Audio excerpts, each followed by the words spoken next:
को रिवाइज करना है ग्रेविटेशन, गुरुत्वाकर्षण। ठीक है, तो ये इंपॉर्टेंट टॉपिक है आपके पेपर के लिए। आपके पेपर में एएमयू में या फिर जामिया में सेम ही सिलेबस होता है। आपने तो खैर जामिया का नहीं भरा, या तो कोई वीडियो देख रहा है तो वो जामिया के लिए भी इम्पोर्टेंट है, इसके लिए भी। तो जो भी 11th का एग्जाम दे रहे हो उसके लिए काफ़ी इंपॉर्टेंट है। एक न्यूमेरिकल भी आने के चांसेस रहते हैं इससे। छोटा चैप्टर है, अच्छा चैप्टर, इंटरेस्टिंग चैप्टर है। ऐसा है कि ऐसा चैप्टर है ये कि इसमें इंटरेस्ट बन जाता है। अभी ज़्यादा इंटरेस्ट लेके तो नहीं पढ़ा सकता मैं, जल्दी जल्दी ख़त्म कराना होगा, लेकिन है बहुत अच्छा चैप्टर ये। ठीक है, तो गुरुत्वाकर्षण क्या होता है, सबसे पहले तो ये बात करेंगे। ब्रह्मांड के कोई भी दो पिंडों के बीच में जो एक आकर्षण का बल लगता है उसको गुरुत्वाकर्षण का बल कहते हैं। जैसे ये दो मार्कर है, इन दोनों के बीच में एक आकर्षण का बल लग रहा है इस टाइम पर। ठीक है, कोई भी दो चीज़ें, इस टाइम मेरी दो उंगली है, इनके बीच में आकर्षण का बल लग रहा है, क्या लग रहा है? कोई भी दो चीज़, इस दुनिया की कोई भी चीज़, दो चीज़ें अगर उन पर द्रव्यमान है तो उनमें आकर्षण का बल कार्य करता है। तो ये बात तो आपको समझ आ गई होगी, पता भी होगी। अब जैसे द्रव्यमान m1 है, इसका द्रव्यमान m2 है। ये दो वस्तु हैं, एक का द्रव्यमान m1 और एक का द्रव्यमान m2 है। ठीक है, तो यहाँ से सबसे पहले आपको क्या पढ़ना है? सार्वत्रिक गुरुत्वाकर्षण नियतांक का नियम। सार्वत्रिक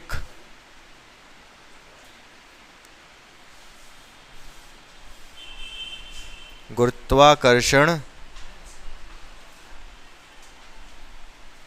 का नियम क्या है भाई? सार्वत्रिक गुरुत्वाकर्षण का नियम काफ़ी इंपॉर्टेंट है, सीधे सवाल बनेगा। ठीक है, या तो कुछ पूछ लेगा थ्योरी टाइप में, या फिर न्यूमेरिकल तो बनता ही है यहाँ से। तो क्या होता है कि अगर कोई दो वस्तुएं हैं, इनके बीच में एक बल, कौन सा आकर्षण का बल कार्य करेगा? Suppose F। ठीक है, इन दोनों के बीच में आकर्षण का बल कार्य करेगा सपोज F। तो F प्रोपोर्शनल होता है, प्रोपोर्शनल में समानुपाती किसके? M1 M2 के। F क्या होता है? समानुपाती होता है M1 M2 के, दोनों द्रव्यमानों के गुणनफल के। F व्युत्क्रमानुपाती होता है, एक सेकेंड, तो F प्रोपोर्शनल होता है कि F व्युत्क्रमानुपाती होता है दोनों की बीच की दूरी के वर्ग के। R स्क्वायर D स्क्वायर कुछ भी यूज किया जा सकता है। तो इन दोनों के बीच की दूरी कितनी है? इनके बीच की नहीं, एक्चुअली केंद्रों के बीच की दूरी लिया जाता है। ये M1 है, ये M2 है, दोनों के बीच की दूरी है कितनी? R या D कुछ भी मान सकते हो। ठीक है, तो दोनों के बीच की दूरी R है, तो उनकी बीच की दूरी के वर्ग के व्युत्क्रमानुपाती। व्युत्क्रमानुपाती क्यों? क्योंकि 1/, में है। अंकमानुपाती क्या क्या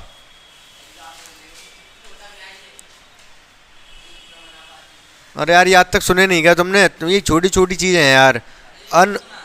अनुक्रमानुपाती, अनुक्रमान क्या मतलब होता है इसका? कि अगर ये चीज़ बढ़ रही है तो ये भी बढ़ेगी, ये घट रही है तो ये भी घटेगी। ऐसे ये जो सिंबल होता है अनुक्रमानुपाती का होता है, ये सिंबल लग रहा है, तो ये दोनों चीज़ एक दूसरे के अनुक्रमानुपाती हैं। अगर 1/, में लिख रहा है तो दोनों एक दूसरे के व्युत्क्रमानुपाती हैं। क्या हैं? व्युत्क्रमानुपाती।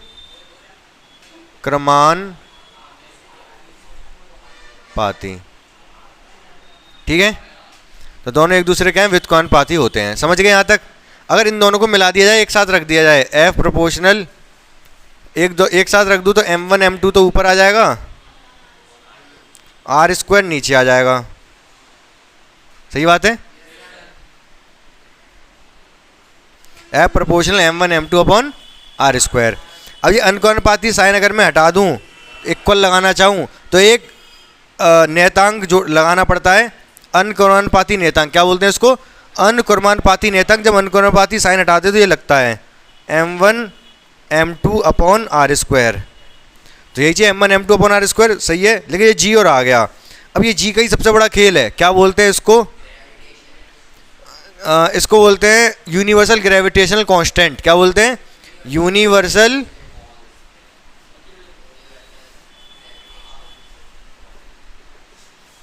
Gravitational constant. हिंदी में क्या बोलेंगे? सार्वत्रिक गुरुत्वाकर्षण नियतांक। सार्वत्रिक गुरुत्वाकर्षण नियतांक। सही बात है? सार्वत्रिक गुरुत्वाकर्षण नियतांक। ध्यान रखना पड़ेगा नाम इसका, क्योंकि नाम ही पूछ लेगा वो कि जी को क्या कहते हैं। अब इसी में नाम में कंफ्यूज कर देगा। ये नेतांक वो नेतांक, सार्वत्रिक गुरुत्वाकर्षण थोड़ा लिख देगा, सार्वत्रिक गुरुत्वाकर्षण की जगह कुछ भी लिख सकता है। तो आपसे पूछेगा कुछ भी नाम बदल के, तो पहले सबसे पहला क्वेश्चन यही है कि इसको सार्वत्रिक गुरुत्वाकर्षण नेतांक कहते हैं। इतनी बात क्लियर है आपको। दूसरी चीज़ जो बोलेगा जी की वैल्यू 6.67 इंटू 10⁻⁻11। जी की वैल्यू जो कैपिटल जी है। अब ये होता क्या है कैपिटल जी, पूरे ब्रह्मांड में इसकी वैल्यू सेम रहती है, पूरे ब्रह्मांड में इसकी वैल्यू यही रहेगी 6.67 इंटू 10⁻11। समझ रहे हो मेरी बात को? हाँ, तो इसकी वैल्यू हमेशा यही रहेगी कहीं पर भी। मतलब इसका यूज़ कहाँ है, अगर कोई दो वस्तु है, जैसे कोई भी दो वस्तु है, तो मार्कर है, अगर मुझे इनके बीच का क्या निकालना है, गुरुत्वाकर्षण बल निकालना है, कितना बल लग रहा है, तो मुझे क्या करना है, जी का यूज़ तो करनी पड़ेगा। इसका द्रव्यमान दोनों का द्रव्यमान रखूंगा, दोनों के बीच की दूरी रखूंगा, और जी की वैल्यू भी रखनी पड़ेगी। बात समझ पा रहे हो कि नहीं समझ पा रहे हो मेरी हल्की फुल्की? हाँ, तो हाँ, जी की वैल्यू यही रखी जाएगी। तो जी की वैल्यू है, रट लो इसको भी, क्योंकि इस पर भी क्वेश्चन बन सकता है अगर आसान सा बना तो। अब दूसरी चीज़ आती है जी का मात्रक।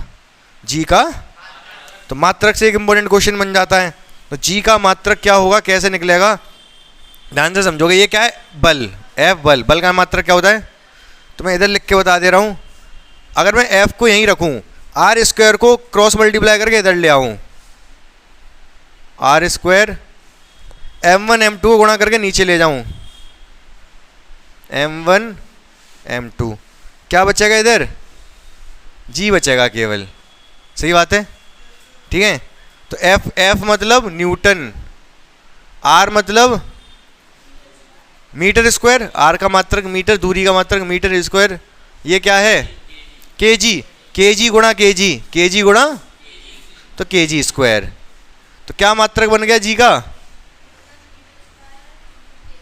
Newton metre square upon kg square. इससे भी एक क्वेश्चन बन सकता है, इंपॉर्टेंट है ये ज़्यादा इंपॉर्टेंट है, ये थोड़ा कम इंपॉर्टेंट, ये बिल्कुल कम इंपॉर्टेंट, लेकिन इंपॉर्टेंट तो तीनों ही हैं, ठीक है।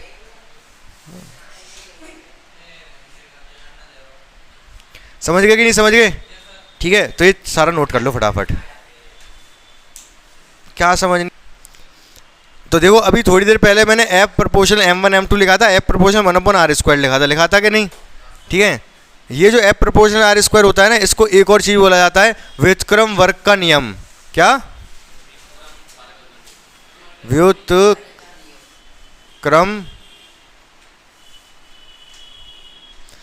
मतलब उल्टा, वर्ग मतलब r², वर्ग का नियम, ठीक है। किसने दिया ये, न्यूटन ने, ठीक है। फटाक से लिखो इसको जल्दी से।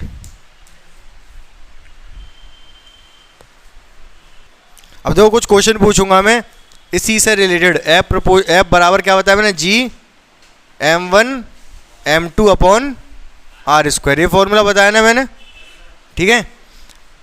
तो इस पे बेश कुछ क्वेश्चन ध्यान से बताते जाओगे आप। ये दो द्रव्यमान है, इनके बीच में लगने वाला बली तो है ये m1 m2, दोनों के बीच की दूरी कितनी है r। तो ये बल लग रहा है, F बल लग रहा है, ठीक है। अब मेरा क्वेश्चन ये है कि अगर एक किसी द्रव्यमान, दोनों द्रव्यमानों को दोगुना कर दिया जाए, दोनों द्रव्यमान को दोगुना कर दिया जाए, तो दोनों के बीच लगने वाला बल कितने गुना हो जाएगा। दोनों द्रव्यमानों को दोगुना कर दिया जाए, मतलब क्या है इसमें, ये m1 है, 2m1 कर दिया, इसको दोगुना कर दिया, ये m2 है, इसको भी दोगुना कर दिया, 2m2। तब इनके बीच जो बल लगेगा वो कितने गुना हो जाएगा।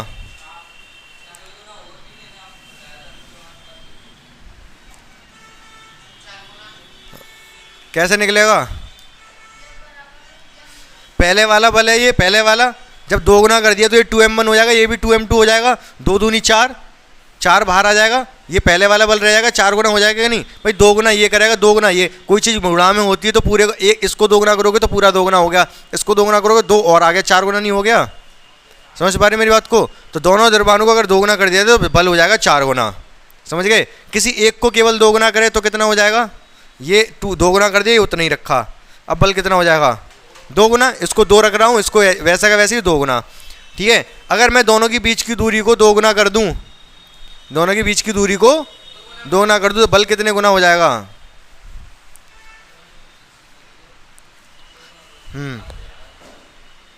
हाँ तो भाई बताओ कितने गुना कम हो जाएगा, कैसे क्या होगा?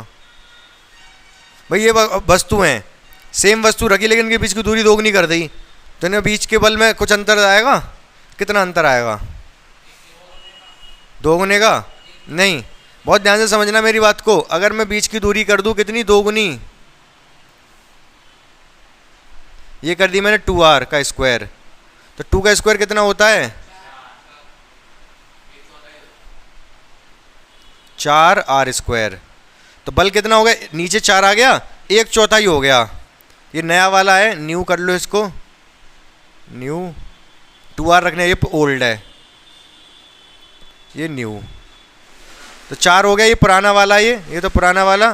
तो एफ न्यू बराबर कितना आया? 1/4 एफ ओल्ड। तो 1/4 हो गया कि नहीं? तो नया हाँ? अरे यार कैसी बात कर दो, एक तो ऊपर है ही ना, कुछ नहीं तो एक है। क्या लिखता मैं? ऐसे केवल 4 लटका के लिख दूं यूं करके? यूं ऐसे छोड़ दूं? कुछ तो लिखना पड़ेगा ना ऊपर, एक ही लिखा जाएगा। ठीक है, समझ गए ये बात को या नहीं? ये क्या? ओल्ड, पुराना। तो ये बात आपको समझ आई होगी कि कब क्या करने में क्या। अब और क्वेश्चन एक दो जल्दी जल्दी बता दो, ऐसे ही क्वेश्चन आपके पेपर में आएंगे। बहुत ध्यान से जल्दी से मेरी बात सुनो, जल्दी से आंसर भी करने होंगे वो आपको। अगर 2 वस्तुएं उनके बीच कुछ बल लग रहा है, उनके बीच की दूरी कर दी, बल बता दिया। चलो मान लो कोई 2 वस्तुएं उनके बीच में बल लग रहा है 30 न्यूटन का, कितने का? अगर उनके बीच की दूरी कर दी 3 गुनी, तो अब बल कितना लग रहा होगा? पहले लग रहा था 30 न्यूटन, अब उनके बीच की दूरी कर दी 3 गुनी, 3 गुनी, तो अब जो बल होगा वो कितना होगा?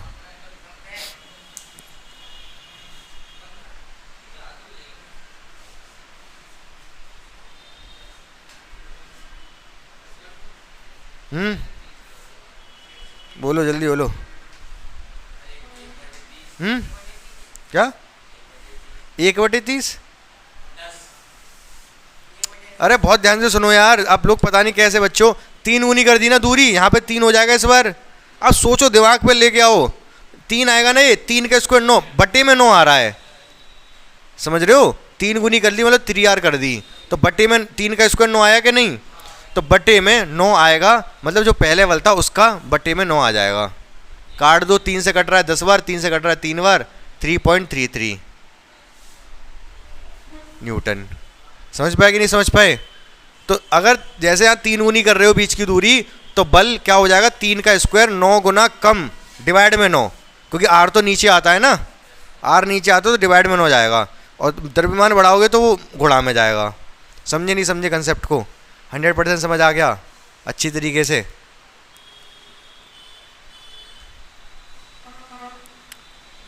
चलो ठीक है, आगे बढ़ते हैं। इतना क्लियर हो गया होगा आपको, बाकी सवाल में देख लेना, कोशिश करना करने के पहले, अगर नहीं आए इस तरीके के सवाल होंगे तो मैं बताऊंगा फिर, ठीक है? अब इसके बाद बच्चों देखो, सार्वत्रिक गुरुत्वाकर्षण का नियम तो हो गया खत्म, मिटा दो इसको। तो अब आएंगे केपलर के नियम। केपलर के नियम से क्वेश्चन पूछ सकता है आपके पेपर में, केपलर के नियम। वैसे इसको बोलते हैं केपलर के ग्रह संबंधी नियम। क्या संबंधी? ग्रह संबंधी। तो जब कोई ग्रह किसी तारे के चारों ओर चक्कर लगाता है, कोई ग्रह किसी तारे के चारों ओर चक्कर लगाता है, तो कैसे लगाता है वो केपलर ने बताया। कैसे चक्कर लगाएगा वो किसने बताया? केपलर ने। तो बहुत ध्यान से बात सुनते जाओगे चारों सारी मेरी। पहला, इनके 3 नियम है, पहला, दूसरा और तीसरा। पहले नियम में तो इन्होंने क्या बताया? कुछ नहीं बताया। उन्होंने ये बताया कि कोई भी ग्रह सूर्य के, या तारा कुछ भी कह लो, सूर्य कह लो, कोई भी ग्रह सूर्य के चारों ओर दीर्घवृत्ताकार पथ पर गति करता है। कोई भी ग्रह सूर्य के चारों ओर कैसे गति करता है? दीर्घवृत्ताकार। इसको दीर्घवृत्त बोलते हैं जो बनाया मैंने। ये व्रत नहीं है, व्रत तो बिल्कुल गोल होता है, ये क्या है? दीर्घवृत्त। तो कोई भी ग्रह, ये मान लो पृथ्वी है हमारी, यूं करके चक्कर लगाएगी, और सूरज कहाँ है? सूरज का है बीच में? बीच में नहीं है। इसके जो दीर्घवृत्त होता है उसके 2 फोकस होते हैं। 2 फोकस हिंदी में क्या बोलेंगे? मूल बिंदु, नाभि, नाभि। तो कोई भी जो दीर्घवृत्त होता है उसकी 2 नाभियां होती हैं, 2 फोकस होते हैं। एक यहाँ पर, एक ये, तो सूर्य इनमें से किसी एक फोकस पे रहेगा। सूर्य इनमें से किसी एक ये फोकस है, एक ये फोकस, फोकस समझो नाभि, समझ रहे हो ना। तो ये दीर्घवृत्त, ये जो बनाया मैंने दीर्घवृत्त बनाया था, ये दोनों क्या है, इसकी नाभियां हैं, ये दोनों इसकी नाभियां हैं, ठीक है। एक नाभि दो नाभि, ये दो नाभियां हैं, और ये पृथ्वी चक्कर लगा रही है कौन से पथ पे, दीर्घवृत्ताकार पथ पे। याद हो गई बात। यही है केपलर का पहला नियम कि कोई भी ग्रह सूर्य के चारों दीर्घवृत्ताकार पथ पे गति करता है और सूर्य किसी एक नाभि पर उपस्थित होता है। समझ गए, दिमाग में बैठ गई बात। लिखने की जरूरत नहीं है, वीडियो देख लेना एक बार, चाहो तो घर पर लिख लेना, चाहो तो अपने दिमाग में वहीं पर बैठा लेना। वीडियो देख रहे होगे तब अपने दिमाग में मेमोराइज कर लेना। अब आगे आ जाओ तो दूसरे नियम पर। दूसरा नियम क्या कहता है, केपलर का दूसरा नियम यह कहता है कि यह है सूर्य, ठीक है, ये सूर्य है और ये दीर्घवृत्ताकार पथ है। ये मान लो पृथ्वी है, चक्कर लगा रही है, यूं करके चक्कर लगाएगी। अब बहुत ध्यान से समझना, पृथ्वी मान लो यहाँ से यहाँ तक आई, ठीक है, इतना दूर नहीं, यहाँ से यहाँ तक ले लो। पृथ्वी यहाँ से लेके यहाँ तक आई, ठीक है, और यहाँ से लेके यहाँ तक आई। क्या ये दूरी बराबर तय की है पृथ्वी ने यहाँ पर और यहाँ पर? यहाँ से लेके यहाँ तक पहुँची है, यहाँ से लेके यहाँ तक पहुँची है, क्या बराबर दूरी तय की है? ज़्यादा कम है? कौन सी ज़्यादा है? ये वाली ज़्यादा है, ये कम है। बिल्कुल सही बताया आपने, ये ज़्यादा है और ये कम है। लेकिन समय बराबर लगेगा पृथ्वी को। यहाँ पर जितना समय लगा होगा उतना ही समय यहाँ लगेगा। पूछो क्यों? जब पृथ्वी पास होगी सूर्य के तब तो तेज गति करेगी, और जब दूर होगी तो धीमे गति करेगी। मतलब पास होगी तब तेज गति करेगी। और ये दूसरा नियम है जो मैं लिख रहा हूँ, पास होगी तो तेज गति करेगी और दूर होगी तो धीमे गति करेगी, धीमे गति करेगी। सही बात है, ठीक है। अब इसके बाद दूसरी चीज़ क्या इंपॉर्टेंट है इसमें? एक तो ये चीज़ है इसके दूसरे नियम में।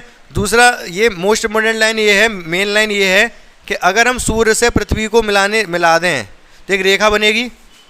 सूर्य को पृथ्वी से मिलाने वाली रेखा समान समय अंतराल में समान क्षेत्रफल तय करती है। लिखवा दूंगा, लिख लेना, कोई दिक्कत नहीं है, लेकिन पहले समझ लो। कहने का मतलब ये है कि ये सूर्य को पृथ्वी से मिलाने वाली रेखा है। जब ये पृथ्वी यहाँ पर आ गई तो रेखा ये हो गई, कुछ क्षेत्रफल तय किया इस रेखा ने, ये वाला माना जाएगा, ठीक है। यहाँ से यहाँ तक ये मिलाने वाली रेखा है, यहाँ से यहाँ तक ये मिलाने वाली रेखा है, कुछ क्षेत्रफल तय किया होगा। दोनों क्षेत्र, अगर समय यहाँ से यहाँ तक आने में यहाँ से यहाँ तक आने में बराबर है तो क्षेत्रफल बराबर होंगे। समय अगर बराबर है तो क्षेत्रफल बराबर होंगे। समझ पाए क्या कहा मैंने? हाँ, देखने में भी लग रहा है, क्यों नहीं लग रहा? चलो और थोड़ा बड़ा कर लो। मान लो यहाँ आ गई पृथ्वी, जितने समय में यहाँ से यहाँ आई उतने समय में यहाँ से यहाँ पहुँच गई। अब लग रहे हैं बराबर? नहीं लग रहे अभी बराबर? अब तो हैं, मुझे लग रहा है यही ज़्यादा है अब, ठीक है। तो बराबर है कुल मिला के। अगर जितने समय में यहाँ से यहाँ आई है पृथ्वी उतने समय से यहाँ में अगर आएगी तो समान क्षेत्रफल तय करेगी। लिखवाऊँ इस चीज़ को, दूसरे वाले नियम को, इम्पोर्टेंट है बहुत। पृथ्वी या ग्रह कुछ भी बोल सकता है, पृथ्वी को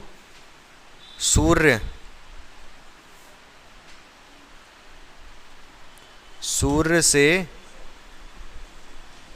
मिलाने, नोट कर लो अभी साथ के साथ, मिलाने वाली रेखा समान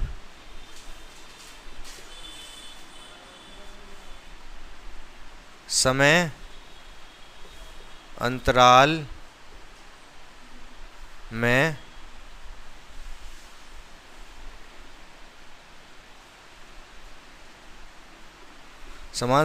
में समान क्या? क्षेत्रफल, दूरी नहीं, क्षेत्रफल तय, दूरी तो कम ज़्यादा करेगी, तय करती है। ठीक है, तो पहले सुन लो, अब लिख लेना। इस चीज़ का मतलब क्या है? पृथ्वी को सूर्य से मिलाने वाली का समान समय अंतराल में समान क्षेत्रफल तय करती है। इसको मैं दूसरे शब्दों में ये कह सकता हूँ, पास होगी तो तेज चलेगी, दूर होगी तो धीमे चलेगी, दूर होगी तो धीमे धीमे चलेगी, पास होगी तो तेज तेज भागेगी। कह सकता हूँ कि नहीं ये जी? पास होगा तो समय तो बराबर है, समय यहाँ से यहाँ तक आने में, यहाँ से यहाँ तक में बराबर है, वही तो लगेगा। समान समय अंतराल में समान क्षेत्रफल तय करेगी। अगर मान लो यहाँ से यहाँ तक आने में इसको 30 दिन लगे, कितने दिन? 30 दिन लगे, और यहाँ से यहाँ तक आने में भी 30 दिन ही लगे, ठीक है, तो अगर समय बराबर है 30 दिन 30 दिन, तो ये क्षेत्रफल बराबर होगा।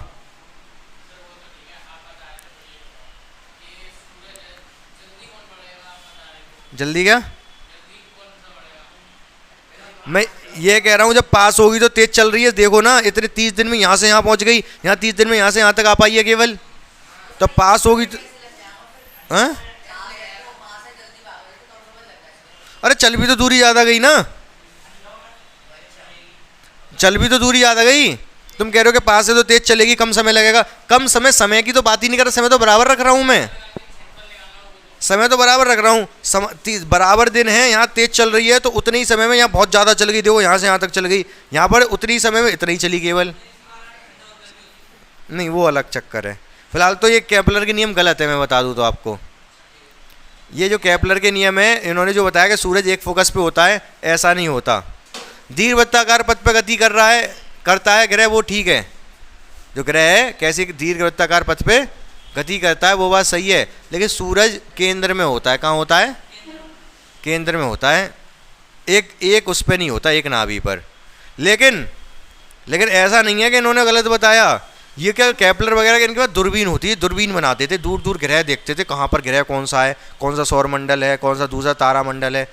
तो और जो पता है, और जो सोलर सिस्टम है ना, ये हमारा सोलर सिस्टम है, यहाँ पर एक सूरज है, बाकी सब ग्रह हैं, 4 9 8 ग्रह हैं। लेकिन और जो सोलर सिस्टम है, वहाँ पर ऐसा भी हो जाता है कि 2 सूरज हों। कितने सूरज? एक इस नाभि पे, एक इस नाभि पे, और ग्रह चारों तरफ चक्कर लगा रहे हो यूँ दीर्घवृत्ताकार पथ पे। ऐसे भी बहुत सारे तारा मंडल है, एक साथ 2 सूरज। मतलब कि अभी आप मतलब जनवरी में हो तो ये वाले सूरज की रोशनी ज़्यादा पड़ रही है, जब आप पहुँच गए इधर जून मई में, इसकी रोशनी ज़्यादा पड़ रही है, ये दूर है। दिखाई दोनों दे रहे हैं, ये भी दिखाई दे रहा है, ये भी दिखाई दे रहा है, लेकिन यहाँ ये इसकी गर्मी ज़्यादा है, इसकी दूर है इससे। ऐसा भी दोनों ही दिखाई देंगे, हमेशा दोनों ही दिखाई देंगे, दिखाई तो दोनों ही देंगे इसमें।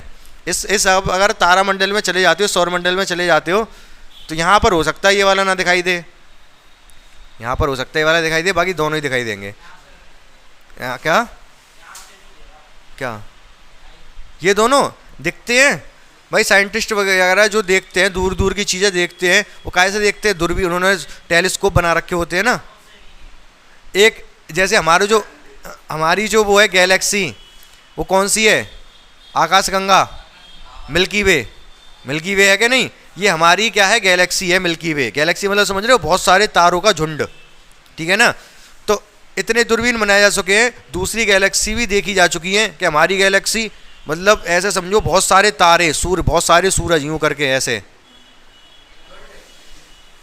सब चक्कर लगा रहे हैं, तारे यूं करके चक्कर लगा रहे हैं। बहुत सारे सूरज की बात कर रहा हूँ, बहुत सारे सूरज चक्कर लगा रहे हैं। एक गैलेक्सी, दूसरी जगह एक और गैलेक्सी, ये पूरा निर्वात, यहाँ कुछ है ही नहीं, खालीपन पूरा, ठीक है ना। यहाँ से जैसे हमारा मान लो ये पृथ्वी है, सूरज है, पृथ्वी है, ये सूरज है, सूरज के चारों तरफ पृथ्वी। यहाँ से एक टेलीस्कोप से एक दूसरे गैलेक्सी वगैरह को भी दिया। हमारी जो सबसे पास गैलेक्सी है ना, वो पता है कौन सी है? एंड्रोमेडा। बहुत सारी, इनफाइनाइट, पता नहीं कितनी गैलेक्सी है। गैलेक्सी भी बहुत सारी, हम देख ही नहीं सकते। ब्रह्मांड इतना बड़ा है, ब्रह्मांड इतना बड़ा है कि इसे कल्पना करना संभव नहीं है। तो फिलहाल सबसे जो पास गैलेक्सी है ना, वो कौन सी है? एंड्रोमेडा, हमसे ज़्यादा बड़ी है हमारी जो गैलेक्सी है ना। गैलेक्सी मतलब समझ रहे हो, बहुत सारे तारे। हाँ, और क्या तारे होंगे? तारे, ये तारा है मान लो, तो इसके चारों तरफ ग्रह भी चक्कर लगा रहा होगा, समझ। हाँ, इंसान का नहीं पता, कहीं पर और भी है कि नहीं है, ठीक है ना। और एक चीज़ बताऊं, ये मैंने एंड्रोमेडा गैलेक्सी बनाई ना, अब तो ये कहा जा चुका है, एक बार कहा था, अब सब पता नहीं उस टाइम कितने साल के हो गए, 20 दिसंबर 2012 में दिसंबर में कौन सी डेट थी, कहा था पूरी दुनिया खत्म हो जाएगी। हैं 24 में नहीं होगी। हाँ दो वो एक बार 12 में तो बहुत बड़ा आया था कि इस दिन होगी होगी, बहुत ज़्यादा वो लगाए जा रहे थे। पता है क्यों कहा जा रहा था दुनिया खत्म हो जाएगी? हैं ये जो हमारी गैलेक्सी है ना मिल्की वे, बहुत सारे तारों का जो, और जो दूसरी एंड्रोमेडा गैलेक्सी है, ये दोनों गैलेक्सियाँ आपस में टकराने वाली थी। गैलेक्सी मतलब सारे तारे, जब गैलेक्सी आपस में आकर टकराएंगी तो ये मान लो ये तारा इसके पास, ये तारा इसके पास, एक दूसरे में तारे में टकरा जाएंगे, मतलब सूरज किसी और तारे से जाके टकरा जाएगा, ऐसा होने वाला था। समझ रहे हो ना? अगर सूरज टकरा गया पृथ्वी तो कोई खेल ही नहीं रह गया, पृथ्वी तो सूरज के चारों तरफ घूम रही है। लेकिन पर बाद में पता चला कि गैलेक्सी तो टकराई थी, गैलेक्सी तो टकरा चुकी हैं ये दोनों आपस में, लेकिन इनके बाहर के क्षेत्र ही टकराए। मतलब जैसे गैलेक्सी है बाहर थोड़ी बहुत खाली वो भी होता है, जो जिसमें गैलेक्सी का क्या होता है, मतलब ये कह सकते हो इफेक्ट होता है, लेकिन यहाँ कुछ होता नहीं है, ऐसी इसके भी खालीपन। तो ये जो इनके हॉलो, इसके आस गैलेक्सी के पास वाली जगह उसको क्या कहते हैं, हॉलो बोलते हैं। तो दोनों गैलेक्सी के हॉलो टकरा चुके हैं। अब ये जो मैं पढ़ा रहा हूँ ना ये पेपर में नहीं आएगा, ये तो फालतू का ज्ञान चल रहा है। हाँ ठीक है, तो यहाँ पर ये दोनों गैलेक्सी टकरा चुकी है, उसी डेट पर टकराई थी। अब ये पूरी तरीके से जब टकराएंगी अभी बहुत सारे साल लगेंगे, मिलियंस ऑफ ईयर लगेंगे, ये पूरी दोनों आपस में टकरा जाएंगी, एक ही गैलेक्सी बन जाएंगी। पता है उस टाइम पे क्या होगा? मान लो सूरज है यहाँ पर, ये गैलेक्सी आई, ये तारा आया, इसका कोई तारा इससे टकराया, दोनों जैसे दो सूरज आए आपस में जाके एक ही में मिल गए। दो सूरज, एक सूरज हमारा, एक कोई दूसरा सूरज या फिर तारा कह सकते हो, दोनों में जाके टक्कर हो गई, एक ही में मिल गए। पृथ्वी का तो खेल पता नहीं तभी पहले ही खत्म हो चुका होगा। पृथ्वी पता नहीं कहाँ की कहाँ जाएगी, जिसमें हम रह रहे हैं। बहुत छोटी सी जगह है ब्रह्मांड के लिए, जो पृथ्वी है ना हमारी, बहुत छोटा सा बिंदु है, वहाँ पे हम रह रहे हैं। इंसान सोचता है ना कि हम बहुत बड़े हो गए, जब कोई इंसान सोचता है कि नहीं मैं बहुत बड़ा हूँ, ताकतवर हूँ, ये हूँ वो हूँ, पैसे कमा लेता है, तो उसको ये बताओ ये पृथ्वी है ना इतनी सी है, ब्रह्मांड इतना बड़ा है ना, अगर कुछ भी थोड़ा सा भी इधर उधर हो गया ना ब्रह्मांड में, पृथ्वी वहीं खत्म है, पृथ्वी का ही खेल खत्म है।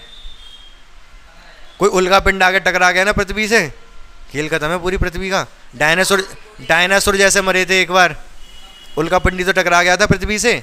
पहले डायनासोर का राज था पृथ्वी पे, डायनासोर रहते थे, उल्का पिंड आया पृथ्वी से टकराया, एकदम से बहुत सारे समुद्र वगैरह का पानी फैल गया चारों तरफ, जो उल्का पिंड समुद्र में गिरेगा। उल्का पिंड मतलब समझ रहे हो, ये मान लो इतनी बड़ी पृथ्वी और दूसरा इतना बड़ा कोई चीज़ आके टकरा जाए तो पहले तो बहुत ज़्यादा विस्फोट होगा, खतरनाक सी आवाज़ आएगी पूरी पृथ्वी पे, और पानी वानी सारा चित्र में इधर, और आग वगैरह सब खेल खत्म, सारे डायनासोर मर गए थे।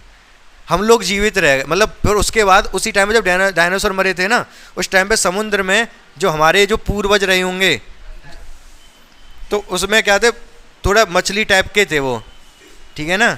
सही, तुम सही कह रहे हो।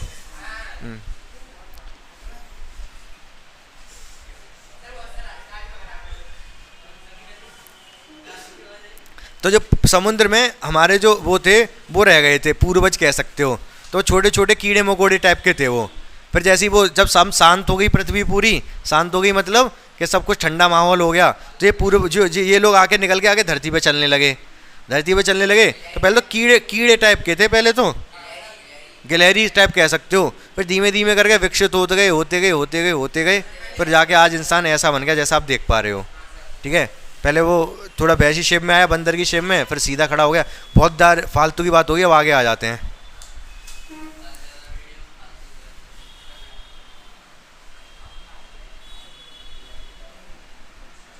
कुल मिला के ये समझ पाए आप?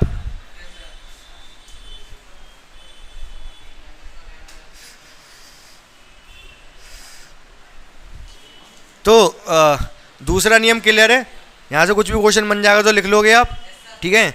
ये दूसरा नियम है, पहला वाला आपको याद रहना चाहिए, पता नहीं आपको याद होगा भी नहीं होगा। अब बात करते तीसरा नियम। जो तीसरा नियम है केपलर का वो ये है। अब तीसरा जो नियम है वो क्या है केपलर का? तीसरा नियम ये कहता है बच्चों कि जैसे ये परिक्रमण काल, मतलब पृथ्वी है चारों तरफ चक्कर लगा रही, कितने दिन में लगाती है? 360 दिनों में। इसको कहा जाता है परिक्रमण काल। तो किसी ग्रह का परिक्रमण काल का वर्ग, किसी ग्रह के पर ये ठीक है यहाँ पर परिक्रमण काल, जैसे पृथ्वी का 360 दिन, 360 365, और वो भी 365 भी नहीं है, 365 सही, 1/4 कह सकते हो, या फिर 365 दिन 5 घंटे,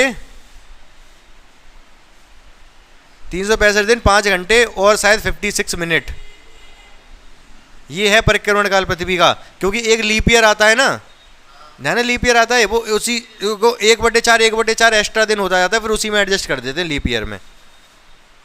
तो परिक्रमण काल का वर्ग प्रोपोर्शनल होता है, समानुपाती होता है किसके, इसकी जो दूरी का माध्य, ग्रह की सूर्य से दूरी का माध्य, मतलब समझ पा रहे हो। ए लिख रहा हूँ मैं यहाँ पर, ए क्या है ये पता है आपको। जैसे पृथ्वी है, ये सूरज है, तो इनके बीच की दूरी अभी कुछ है, पता नहीं क्या है, यहाँ पर कम है, यहाँ ज़्यादा, यहाँ ज़्यादा, यहाँ कम, तो एक माध्य निकाल दें। माध्य समझते हो, बीच का। तो ये ए क्या है, माध्य किस चीज़ का, ग्रह का सूर्य से दूरी का माध्य, समझ गए। और टी क्या है यहाँ पर, परिक्रमण काल। तो फटाफट लिख लो इनको, जल्दी से लिख लो। ये 3 नियम हो गए, रिवाइज कर लेना घर जाके वीडियो में देख के। अब देखो बच्चों, देखो एक चीज़ और, कभी आप यूट्यूब वगैरह पे देखना, how sun moves in galaxy, बहुत मज़ा आएगा देखने में आपको। तो अभी तक हम क्या सोच रहे हैं, ये सूरज है, ये पृथ्वी है चक्कर लगा रही है, ये बुध है चक्कर लगा रहा है, शुक्र है चक्कर लगा रहा है, ऐसे ही तो सोच रहे हैं हम, ऐसे ही चल रहा है सोलर सिस्टम हमारा पूरा, बीच में सूरज और बाकी चारों तरफ पृथ्वी वगैरह सब चक्कर लगा रहे हैं। लेकिन एक्चुअल में ऐसा नहीं है, सूरज भी तो चल रहा है, सूरज भी तो गैलेक्सी में चक्कर लगा रहा है। तो एक्चुअली होता क्या है पता है, ये सूरज है यूं करके भाग रहा है इधर, ठीक है, और जो ग्रह हैं वो ग्रह इसके चारों तरफ चक्कर लगाते हुए चल रहे हैं यूं करके। देखा ना वीडियो, ये ग्रह चारों तरफ चक्कर लगा, सूरज भाग रहा है यूं करके, सीधा सीधा बिल्कुल सीधी लाइन में यूं करके, फिर आगे जाके वो भी घूमेगा, ऐसा नहीं सीधी लाइन में जाता जाएगा, सूरज चलता जा रहा है सीधे और चारों तरफ ग्रह चक्कर लगाते हैं। मतलब ग्रह भी आगे की तरफ यूं करके चल रहे हैं, यूं तो चक्कर लगा ही रहे हैं, यूं भी चल रहे हैं, समझ रहे हो ना। हाँ, सूरज गैलेक्सी के चक्कर लगाता है, यूं करके आके घूम जाएगा पूरा, और गैलेक्सी इतनी बड़ी है। हाँ, हम लोग ऐसे ऐसे यूं करके सूरज के पीछे चक्कर लगाते रहते हैं। ये वाला वीडियो देखना, बहुत मज़ा आएगा। अब बच्चों हमें नेक्स्ट टॉपिक समझना है, फ्री फॉल, मुक्त पतन। क्या मुक्त पतन, मुक्त पतन का क्या मतलब है कि अगर कोई, ये पृथ्वी है हमारी, कोई वस्तु ऊपर से नीचे गिर रही है तो उसको मुक्त पतन में बोला जाएगा, ठीक है। अगर कोई वस्तु पृथ्वी के गुरुत्वाकर्षण के कारण पृथ्वी की तरफ गिर रही है तो क्या बोला है, वो वस्तु कैसी है, मुक्त पतन में है, समझ गए। अब बहुत ध्यान से मेरी बात सुनना, मान लो पृथ्वी का द्रव्यमान कितना है, m, ठीक है, ये पृथ्वी पर कोई वस्तु है, पृथ्वी का द्रव्यमान m है, वस्तु का द्रव्यमान स्मॉल m है, पृथ्वी की त्रिज्या कितनी है। अच्छा, अगर कोई, हम जिस टाइम पृथ्वी पे खड़े हैं तो हमारे और पृथ्वी के बीच की दूरी कितनी है, और पृथ्वी के बीच की दूरी कितनी है, 0, पृथ्वी पे ही तो है, तो पृथ्वी और हमारे बीच में दूरी कहाँ रही। लेकिन दूरी 0 नहीं बोले, जब दोनों के बीच में बल लगाया क्या पता करना होगा ना, तो दूरी कौन सी ली जाएगी, पृथ्वी के केंद्र तक की, वस्तु और पृथ्वी के केंद्र तक की दूरी ली जाएगी। ये माना जाता है पृथ्वी का पूरा जो द्रव्यमान है वो सेंटर पर है, ऐसे मान के चलो आप, ठीक है ना। तो इस आदमी के और पृथ्वी के बीच की दूरी है ये r मतलब पृथ्वी की त्रिज्या, r मतलब पृथ्वी की त्रिज्या, m पृथ्वी का द्रव्यमान, ये व्यक्ति या वस्तु का द्रव्यमान, बाकी सब चीज़ तो कोई, तो क्या कितना बल लगेगा दोनों के बीच में, पृथ्वी पर अगर कोई इंसान खड़ा है तो बीच में कितना बल लगेगा, g पृथ्वी का द्रव्यमान, m ऑफ अर्थ ये वस्तु का द्रव्यमान बटे r² पृथ्वी की त्रिज्या। बोलो हाँ या ना। ये फॉर्मूला है किस पर, जब कोई वस्तु पृथ्वी पर रखी हुई है या पृथ्वी से थोड़ा बहुत ऊपर भी है तो इतना बल कार्य करेगा। क्या जी, तो गुरुत्वाकर्षण नेतांक अभी बता दिया। m वस्तु का द्रव्यमान, m कैपिटल M पृथ्वी का द्रव्यमान, त्रिज्या r, त्रिज्या पृथ्वी की। इतनी बात समझ में आई कि नहीं। अब इसी चीज़ को, फॉर्मूले को अगर हम ध्यान से देखें, हमने थोड़े टाइम पहले अगर कोई वस्तु ऊपर से नीचे की तरफ गिर रही है तो उसमें त्वरण होगा, नीचे की तरफ गिरती तेज होती जाती है गिरते टाइम। क्यों त्वरण है, क्योंकि बल कार्य कर रहा है। पिछले चैप्टर में क्या पढ़ के आए, क्योंकि जब वस्तु की ऊपर से नीचे गिर रही है तो उसमें त्वरण होगा। क्यों त्वरण होगा, क्योंकि बल कार्य कर रहा है। कौन सा बल कार्य कर रहा है, गुरुत्वाकर्षण बल। अब लेकिन हमने ये तो गुरुत्वाकर्षण बल ये वाला हो गया वैसे तो, लेकिन हमने दूसरे चैप्टर में क्या पढ़ा, जो बल होता है वो क्या होता है, F बराबर ma, पढ़ा था या नहीं? अगर ये वस्तु a त्वरण से नीचे गिर रही है तो इस पर लगने वाला बल F बराबर ma होगा या नहीं? वस्तु का द्रव्यमान इंटू त्वरण। अगर ये वस्तु a त्वरण से नीचे गिर रही है तो इसका जो बल होगा इस पर लगने वाला F बराबर ma होगा। बोलो हाँ या ना, जल्दी बताते जाओ फटाफट। ठीक है, तो ये जो ma होगा तो इस m को मैं g लिख दूं, F बराबर ma लिख दे रहा हूँ पहले इधर, F बराबर ma। तो मैं क्या कर दूं, a की जगह g लिख दूं। क्यों g? क्यों? क्योंकि इस टाइम जो त्वरण है, जो वस्तु में त्वरण है नीचे आधे टाइम, वो गुरुत्वाकर्षण के कारण है त्वरण। तो इस a को क्या बोलते हैं, गुरुत्वीय त्वरण बोलते हैं। a को नहीं, g को क्या बोलते हैं, गुरुत्वीय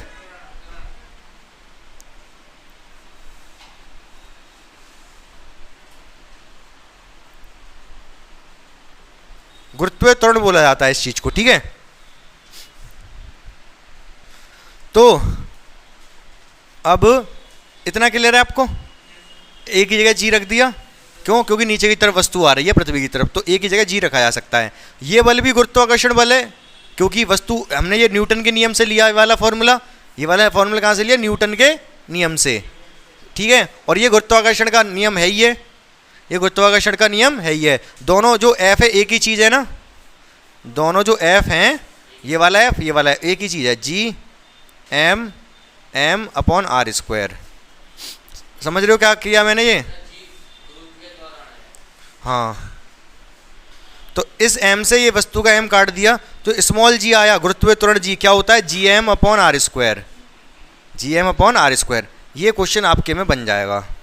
ठीक है, क्या बन जाएगा कि जो गुरुत्वीय त्वरण g होता है वो किन किन चीज़ों पर निर्भर करता है, गुरुत्वाकर्षण नियतांक, पृथ्वी का द्रव्यमान, पृथ्वी की त्रिज्या, इन तीनों चीज़ों से मिलकर बना होता है गुरुत्वीय त्वरण का मान। मतलब कोई वस्तु कितने त्वरण से नीचे आएगी किस चीज़ पर निर्भर करेगा, एक तो जो ग्रह है उसके द्रव्यमान पर और दूसरा उसकी त्रिज्या पर। ठीक है, और जी तो सब जगह होता ही होता है। तो ये चीज़ हो गई आपकी इंपॉर्टेंट। ये डेरिवेशन है वैसे तो, ये फिर ये इन दोनों को मिला के ये लिखा मैंने, ये एम जी यहाँ से, ये वाला यहाँ से एम से एम काट दिया, जी बराबर ये आ गया। इस चीज़ को आपको रटना है बेसिकली, इस चीज़ को आपको रटना है कि स्मॉल जी क्या होता है, ये होता है। फॉर्मूला कुछ नहीं है, आपको बस मेन चीज़ तो ये है, जी बराबर G M upon R square. Small G गुरुत्वीय त्वरण क्या होता है, गुरुत्वाकर्षण नियतांक, वस्तु पृथ्वी का द्रव्यमान और पृथ्वी की त्रिज्या पर निर्भर करता है। ठीक है, ये क्वेश्चन बनेगा आपके में। अब दूसरा क्या बनेगा, जी की वैल्यू कितनी होती है, स्मॉल जी की वैल्यू पढ़ा होगा, इतना तो पढ़ा होगा 9th में। अरे हाँ 9.8, जी की वैल्यू क्या होती है 9 पॉइंट। कैसे आई है जी की वैल्यू 9.8? बहुत आसानी से आ सकती है जी की वैल्यू 9.8। जी का मान रख दो, कितना होता है 6.67 गुणा 10 की पावर -11। ठीक है, एम पृथ्वी का द्रव्यमान, क्या कह रहे हो, हमें क्या पता, 6 गुणा 10 की पावर 24 kg, कितना kg, किलोग्राम। हाँ कैसे निकाला, अब ये तो मतलब उससे मैथमेटिकल एनालिसिस से ही पता चलता है, ऐसा तो नहीं तराजू में तोल ली। वो थोड़ा बहुत मैथमेटिकल एनालिसिस करते हैं साइंटिस्ट, तब बता देते कि इसका द्रव्यमान इतना है। ठीक है, मतलब फैक्ट देख के कि ऐसा अगर ऐसा ये चीज़ हो रही है इस तरीके से तो इतना बल लग रहा होगा, इतना द्रव्यमान रहा होगा। ठीक है, नीचे क्या है, इसकी त्रिज्या, पृथ्वी की त्रिज्या कितनी है। अब कह रहे हो कि फीता कहाँ से आएगा इतना बड़ा, तो पृथ्वी की त्रिज्या होती है 6400 किलोमीटर। कितनी किलोमीटर, मतलब कि केंद्र से अगर कहीं इंडिया कहीं तक भी चले जाओ, केंद्र से यहाँ तक, अगर हम केंद्र पे कौन जाएगा, सबसे बड़ी बात ये है। और भी तरीके निकालने को, तो वैसे हम ये दूरी तय देख लें यहाँ से यहाँ तक कितनी है, तो ये कितना होता है, पाई आर होता है। अगर पाई आर पता चल गया तो त्रिज्या भी पता चल जाएगी। समझ पा रहे हो क्या कह रहा हूँ मैं? नहीं समझ रहे तो रहने दो। फिलहाल कुल मिला के 6400 इसकी पृथ्वी की त्रिज्या होती है। 6400 का मतलब इसको मीटर में चेंज करना पड़ेगा, MKS।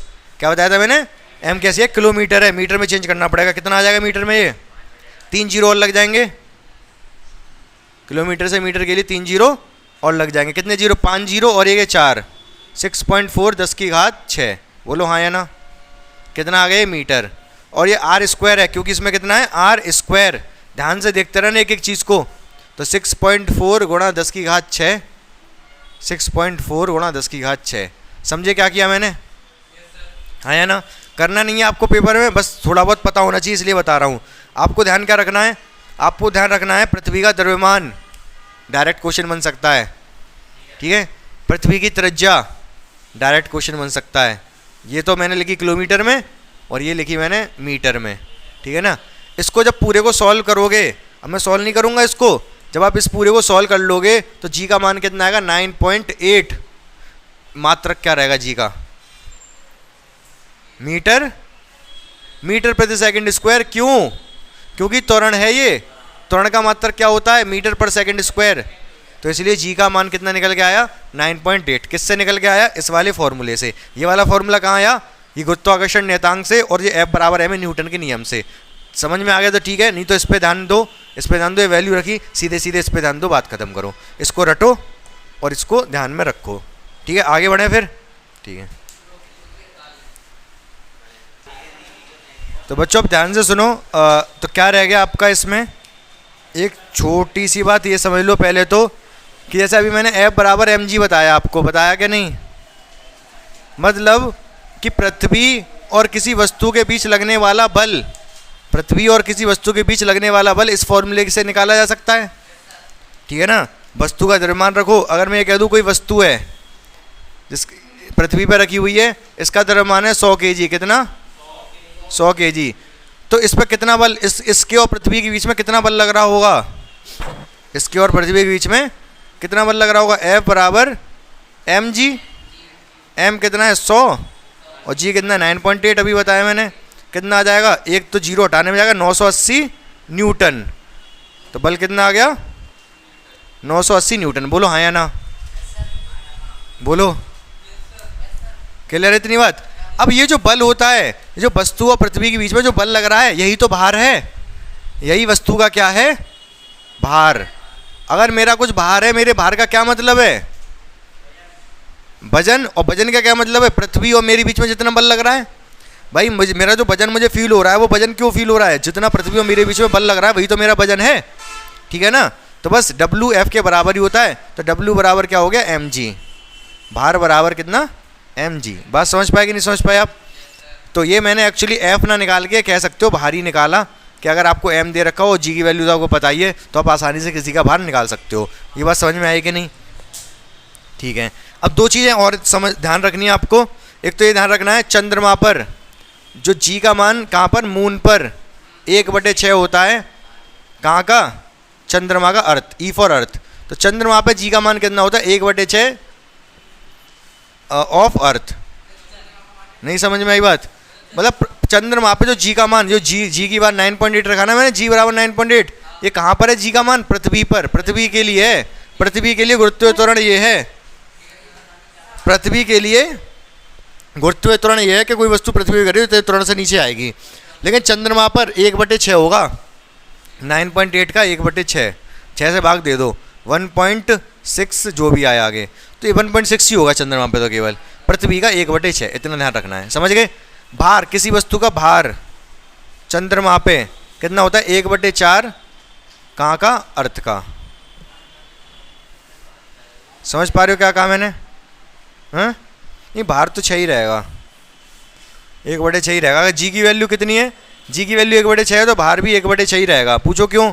भार क्या होता है? mg। वस्तु का द्रव्यमान कभी चेंज नहीं होता। यहाँ से दो चीज़ निकल के आ रही हैं, द्रव्यमान और भार। फर्क समझ रहे हो दोनों में? द्रव्यमान और भार। द्रव्यमान कभी भी कहीं पर ब्रह्मांड में कहीं भी ले जाओ, उस वस्तु का चेंज नहीं होता। कोई भी, जैसे ये वस्तु है, अगर इसका कुछ द्रव्यमान है तो भार कभी चेंज, द्रव्यमान कभी चेंज नहीं होगा, लेकिन भार बदलता रहता है। भार क्या होता है? भार ये जो W बराबर होता है mg। तो ये तो जी पर निर्भर कर रहा है। तो जैसे जैसे गुरुत्वाकर्षण ज़्यादा होगा तो जी का बल कम या ज़्यादा होगा, लेकिन द्रव्यमान वही रहेगा। भार किस पर निर्भर कर रहा है? जी पर। तो भार कम ज़्यादा हो सकता है जी के अकॉर्डिंग, लेकिन द्रव्यमान हमेशा वही रहेगा वस्तु का। समझ गए ये बात भी? द्रव्यमान और भार में अंतर समझ में आ गया? हाँ, पृथ्वी पर 1/6 है, तो ये बात भी आपको समझ आ गई होगी। क्लियर है ये सब? हाँ, ये वाली चीज़ क्लियर है? पृथ्वी, चंद्रमा वाली, द्रव्यमान भार क्लियर है? ठीक है, द्रव्यमान भार में आते हैं। तो बच्चों ध्यान से समझो, हमने 3 समीकरण पढ़े थे क्या? V = U + AT, ध्यान है। और S equal to U T plus half A T square और V square equal to U square plus 2a(s). सही बात है, ठीक है। तो इसी को कन्वर्ट करके हम बदल सकते हैं। जब कोई वस्तु ऊपर से नीचे गिर रही है, अब ऊपर से नीचे गिर रही होगी तो त्वरण बढ़ रहा होगा, और नीचे से अगर ऊपर की तरफ जा रही है तो त्वरण घट रहा होगा, ठीक है। तो बहुत ध्यान से सुनना, अगर नीचे की तरफ गिर रही है तो इक्वेशन कैसे चेंज हो जाएगी, v और u तो वही रहेंगे, v equal to U plus G T. G कर दिया एक ही जगह, गुरुत्व त्वरण लगेगा ऊपर से नीचे गिर रही है तो, और s की जगह क्या h, s की जगह क्या आ जाएगा h। h मतलब ऊंचाई से तो गिरेगी, दूरी थोड़ा ना तय करेगी, ऊंचाई तय करेगी। तो h equal to U T, हाँ, plus half G T square, और ये B square equal to U square plus 2gh। ये तो कब के लिए, जब ऊपर से नीचे आ रही है, ऊपर से नीचे, नीचे से ऊपर जाएगा तो g का मान नेगेटिव लगा दोगे, यहाँ पर भी g की वैल्यू नेगेटिव, यहाँ पर भी नेगेटिव, यहाँ पर भी नेगेटिव। अगर नीचे से, हाँ, नीचे से ऊपर जा रहा है तो माइनस आ जाएगा प्लस की जगह पर, यहाँ पर g का मान नेगेटिव लगाना है आपको, समझ गए। तो ये इक्वेशन, जब क्वेश्चन आएगा तो इक्वेशन लगा के सवाल सॉल्व कर पाओगे कि नहीं कर पाओगे, आप करके देखने आपको। चैप्टर गुरुत्वाकर्षण तो हो गया आपका ख़त्म, ठीक है, इतना ही है। क्वेश्चन आंसर प्रैक्टिस करो आप। हाँ, ये 2gh 2as, हाँ, ये दूरी, त्वरण, यहाँ पर त्वरण, गुरुत्वीय त्वरण और ऊंचाई h, समझ गए। समझ आया यहाँ तक, क्लियर है। तो अब आपको क्या करना है, रिवाइज और क्वेश्चन प्रैक्टिस। तो गुरुत्वाकर्षण के सवाल कर सकते हो इस तरीके से, ठीक है।